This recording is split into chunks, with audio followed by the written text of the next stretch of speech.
Hi Chichet fam, hey loves, welcome back to another episode with Ish guys. Today I've come with another hot episode guys. As you all know, I'm a plug when it comes to hot tea in this world. So nasi guys, Nyati wazarura huru. Zvakaoma senyatika. Aiwa Nyati atinazera nawo. Aiwa.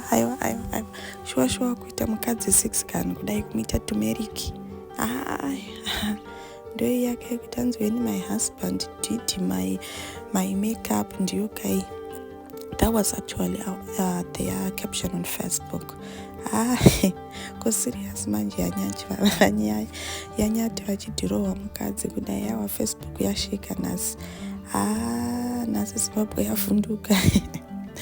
Hanzi Mai Nyati mune chokwadi imi makashinga. Hapana mukadzi akashinga panyika pano saMai Nyati. Vana andijoyi vakati hanzi look iwe Nyati.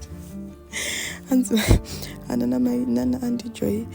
Aiwa Mai Nyati looking good. Mai Nyati lo. Vanhu vakati andijoyi musanyepere Mai Nyati. Vavaisaka edition kewig. Kuti zvinyatsobuda ivo Mai Nyati vacho vari kuzvifila kana.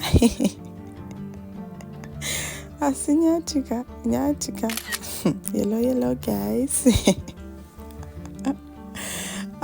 Zvikanzi nevanhu mucomment section aiwa makatoshinga kutobuda panze kauko aiwa makashinga Mai Nyati.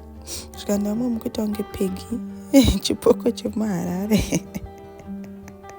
Kune vachiri kuziva pegi, just comment down below, but please don't forget to subscribe, like, share and comment. Make sure you turn on your notification bell so that you don't miss out anything that I'm going to post here guys, because you know what, your girl always posts here every day.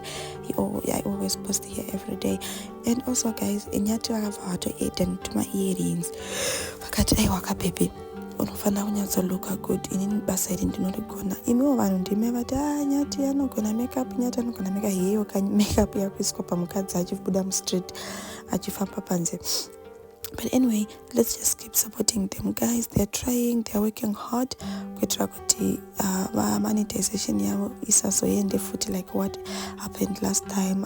Yellow guys yavvundutsa mumastreets. Aiwa yavvundutsa mumastreets. Vanhu vakati naiwe Nyati kunge wasanganisa tumeriki 6 gani obva wapushira mukadzi kumeso. Zvakaoma senyatika. Aiwa hadzi necinamon neraja.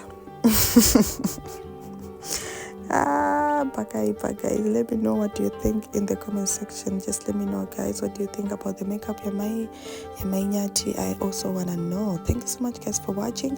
Don't forget to subscribe, like, share and comment guys. I'll see you again on my next video. Bye.